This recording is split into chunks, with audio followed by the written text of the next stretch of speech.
मंगल अपने बेटे अक्षत के साथ खेल रही होती है और यह देख के कपिल बहुत ज्यादा भावुक हो जाता है, क्योंकि मंगल के चेहरे पर ऐसी खुशी उसने पिछले 6 महीने में कभी नहीं देखी होती है। इसीलिए वो डिसाइड करता है कि वो अदित से मीटिंग करेगा। अदित सक्सेना और कपिल भटनागर की इस गहरी मीटिंग में कपिल अदित को एक ऑफर देता है। इस वक्त तक अदित बहुत ज्यादा लाचार हो गया होता है, क्योंकि ना तो वो अपनी माँ का इलाज करवा पा रहा है, ना ही अपने बच्चों को सही सलामत घर पे रख पा रहा है, और ऊपर से सोमिया का पैसों के ऊपर ताना और उसको मारे जा रहा है। इसीलिए इस वक्त उसको जो भी डील मिलेगी उसके लिए वह सोने पे सुहागा होगा। लेकिन कपिल भटनागर कहता है कि मेरा ऑफर ये है कि मैं आपके बिजनेस में इन्वेस्ट जरूर करूंगा, लेकिन उसके बदले में आप मंगल जी को उनके बच्चों से मिलने के लिए कभी नहीं रोकेंगे। और यह सुन के अदित के पांव तले जमीन खिसक जाती है। साथ ही कपिल मंगल के पास जाता है और उसे अपने प्यार का इजहार कर देता है। उसके बाद मंगल ने क्या किया, यही हम जानेंगे आज के एपिसोड में। तो बिना किसी वक्त गवाए चलिए मंगल लक्ष्मी के लेटेस्ट एपिसोड का रिकैप टेलीविजन से भी पहले शुरू करते हैं। एपिसोड की स्टार्टिंग में हम देखते हैं कि अदित मंगल के हाथों से अक्षत को छीन लेता है और अपनी कार में बिठा के वहां से निकल रहा होता है। उसी वक्त ये सारी चीजें कपिल भटनागर पीछे खड़ा खड़ा सुन लेता है। कपिल को इस बात का एहसास होता है कि मंगल जी जो सबसे बड़ा राज छुपा रही थी, वह राज यही है कि वह अदित सक्सेना की एक्स वाइफ है। और कपिल मंगल को ऐसा लाचार नहीं देख सकता, क्योंकि वह आखिरकार मंगल से प्यार करता है। इसीलिए वह डिसाइड करता है कि वह अदित सक्सेना से मीटिंग करेगा और इस समस्या का कोई ना कोई समाधान अवश्य निकालेगा। इस ओर अक्षत मम्मा मम्मा पुकारते हुए रो रहा होता है। अदित कहता है कि अक्षत तुम चुप हो जाओ,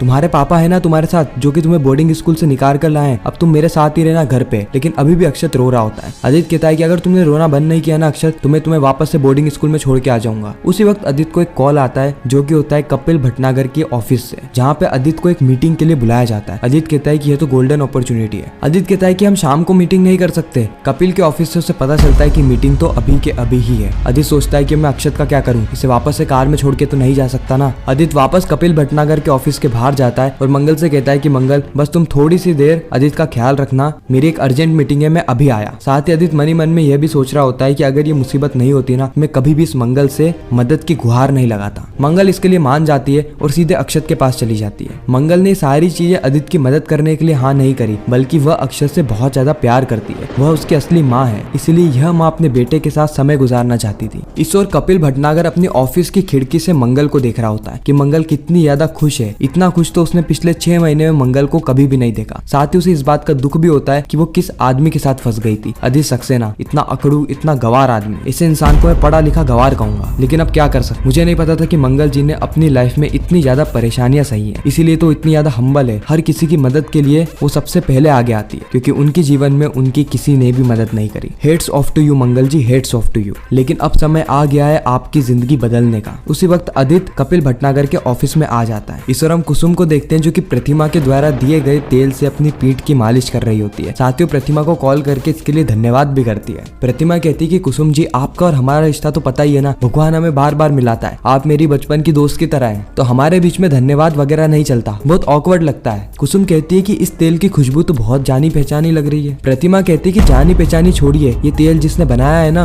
उसके हाथों में जादू है, जादू। आप इस तेल को लगाएंगे ना, तो लगाते ही आपके पीठ का दर्द खत्म हो जाएगा। कुसुम जैसे ही तेल को लगाती है, वो महसूस करती है कि हाँ, कि इस तेल से इसके पीठ का दर्द तो कम होने लगा। कुसुम कहती है कि यह तेल तो उस लड़की ने बनाया है ना, जिसे कि आप अपने घर की बहू बनाना चाहती है। प्रतिमा कहती है कि हाँ हाँ। उसी वक्त कुसुम कहती है कि भगवान करे वो आपके घर की बहू जल्द बन जाए। साथ ही कुसुम प्रतिमा को अपने घर पे एक पूजा के लिए इनवाइट करती है, जो कि आज शाम को ही होने वाली थी। प्रतिमा कहती है कि आप हमारे घर में पूजा में आए और हम आपके घर में ना आए, ऐसा थोड़ी ना हो सकता, मैं जरूर आऊंगी। जस्ट अगले ही सीन में हम देखते हैं कि कुसुम अपने घर की मेड को एक लिस्ट देती है, साथ ही कुछ पैसे भी दे रही होती है और कहती है कि ये सारा ही सामान तुम अभी के अभी जाओ और मार्केट से लेकर आओ, क्योंकि आज शाम को हमारे घर में पूजा है। उसी वक्त वहाँ पर सोमिया आ जाती है, जो कि उस काम वाली से सारे ही पैसे छीन लेती है और कहती है कि तुम जाओ और अपना काम करो। और अम्मा, आप फिजूल के खर्चे करना कब बंद करेगी? पूजा वूजा क्यों कर रही है? आपको हमारे घर की फाइनेंशियल कंडीशन पता है ना, हमारे पास पैसे ही नहीं है और सारा पैसा मैं अकेला ही खर्च कर रही हूँ। मुझे ऐसा लगता है कि आप लोगों ने मुझे ना सोने का अंडा देने वाली मुर्गी समझ रखा है, जिसको देखो वो खर्चा करता रहता है। अभी वो अदित भी अपने बेटे अक्षत को घर पे लेकर आ रहा है। कुसुम ये बात सुन के खुश हो जाती है कि अक्षत घर पे आ रहा है, ये तो तुमने बहुत अच्छी बात कही सोमिया। सोमिया कहती है कि ज्यादा खुश होने की जरूरत नहीं है, उसे जल्दी हम दूसरे बोर्डिंग स्कूल में डाल देंगे ताकि वो वहाँ के बच्चों से घुल मिल सके। और आप मुझे एक बात बताइए, आपको मैंने आपके कमरे में रहने को कहा है ना, आप आराम कीजिए। वैसे आपके पीठ के दर्द के लिए हमारे कितने पैसे खर्च हो गए, मैं नहीं चाहती कि और भी पैसे खर्च हो, इसलिए आराम कीजिए। और ये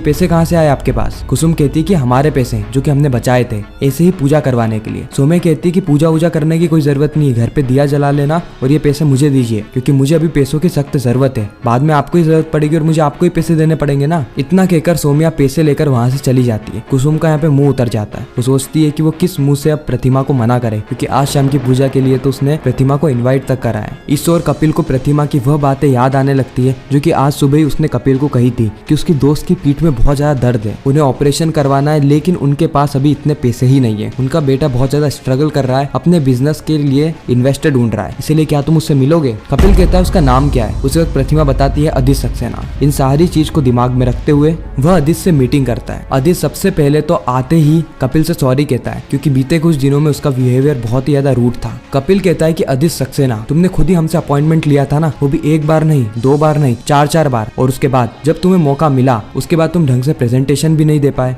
अदित कहता है कि सॉरी सर, उस समय में प्रिपेयर्ड नहीं था। कपिल कहता है कि तुमने 4 बार अपॉइंटमेंट के लिए हमसे कहा था और फिर भी तुम प्रिपेयर नहीं थे। चलो छोड़ो उस बात को, जब तुम्हें एक और मौका मंगल जी ने दिया उसके बाद भी तुमने मुझे मेरे पर्सनल नंबर पे कॉल किया और मना कर दिया, और फिर तुमने वापस से कॉल किया मीटिंग रखने के लिए। तुम आखिर करना क्या चाहते हो ये साफ बताओ। अदित यहाँ पे बहुत ज्यादा नर्वस हो जाता है और कुछ कह नहीं पाता। उसी वक्त कपिल कहता है कि इन सारी चीजों की वजह मंगल जी है ना। अब यहाँ पे अदित को समझ में आ रहा होता है कि उसे ये मौका काहे के लिए मिला और क्यों कपिल भटनागर ने उसे यहाँ पर बुलाया है। अदित मनी मन में सोचता है कि मंगल ने बहुत ज्यादा बुरा भला कपिल भटनागर को मेरे बारे में बोला होगा, तो अब मुझे इन्वेस्टमेंट कहाँ ही मिलेगी। इसलिए अदित वहाँ से जाने लगता है, लेकिन कपिल कहता है कि जा कर रहे हो, बैठो यहाँ पर। अदित कपिल से कहता है कि भटनागर जी, मेरे बारे में मुझे पता है कि बहुत लोगों ने आपको कुछ उल्टी सीधी बात कही होगी, लेकिन मैं आपको बता दूं कि मैं वैसा बिल्कुल भी नहीं हूँ। आप मेरा नेचर सिर्फ कुछ दिनों से जज मत कीजिए। कपिल कहता है कि मंगल जी ने मुझे तुम्हारे बारे में कुछ भी नहीं बताया। मुझे तो ये पता भी नहीं था कि तुम मंगल जी के एक्स हस्बैंड हो। वो तो आज ही के दिन मैंने तुम्हें और मंगल जी को बच्चे के लिए लड़ते हुए देखा, तब जाके मुझे पता चला। मंगल जी बहुत ज्यादा अच्छी है, वो कभी भी अपने प्राइवेट और प्रोफेशनल लाइफ को मिक्स नहीं करती। खैर वैसे तुम क्या समझोगे, क्योंकि अगर तुम में समझ होती ना तो तुम कभी भी उन्हें नहीं छोड़ते। अदित मनी मन में कहता है कि मैं 15 साल रहा हूँ मंगल के साथ और ये मुझे सिखाएगा कि मंगल अच्छी है या बुरी है। कपिल कहता है कि अदित सक्सेना, मैं तुम्हारा और मेरा, हम दोनों का ही समय वेस्ट नहीं करना चाहता, इसलिए मैं तुम्हें सीधा कहता हूँ कि मैं तुम्हारे बिजनेस में इन्वेस्ट करने के लिए तैयार हूँ। अदित ये बात सुन के बहुत ज्यादा खुश हो जाता है और कहता है कि सर रियली आप मेरे बिजनेस में इन्वेस्ट करने के लिए तैयार है? कपिल कहता है कि हाँ, लेकिन मेरी एक शर्त है। अदित कहता है कि मुझे आपकी सारी शर्तें मंजूर है, आप मुझे पेपर दे दीजिए, आप जहाँ पे बोलोगे मैं वहाँ पर साइन कर दूंगा। कपिल कहता है कि पहले मेरी पूरी बात सुनो, मेरी शर्त यह है कि तुम मंगल जी को उनके बच्चों से मिलने के लिए कभी भी नहीं रोकोगे। उनकी जब भी इच्छा होगी वो तुम्हारे घर आएंगी और बच्चों से मिल सकेंगी। और यह बात सुन के अदित के पांव तले जमीन खिसक जाती है। अब अदित के सामने 2 ऑप्शन है, या तो वो कपिल भटनागर की रिक्वेस्ट को मान ले या फिर जिंदगी भर सौम्या के ताने सुनता रहे। और इसी सवाल के साथ इस एपिसोड का यहीं पर अंत होता है। बाकी आपको क्या लगता है अदित यहाँ पर क्या डिसीजन लेने वाला है, कमेंट सेक्शन में जरूर बताना। ऐसे ही मंगल लक्ष्मी के रेगुलर रिकैप्स टेलीविजन से भी पहले देखने के लिए हमारे चैनल को सब्सक्राइब जरूर करें। मैं मिलता हूँ आप सभी से किसी नेक्स्ट इंटरेस्टिंग वीडियो में, जब तक के लिए गुड बाय।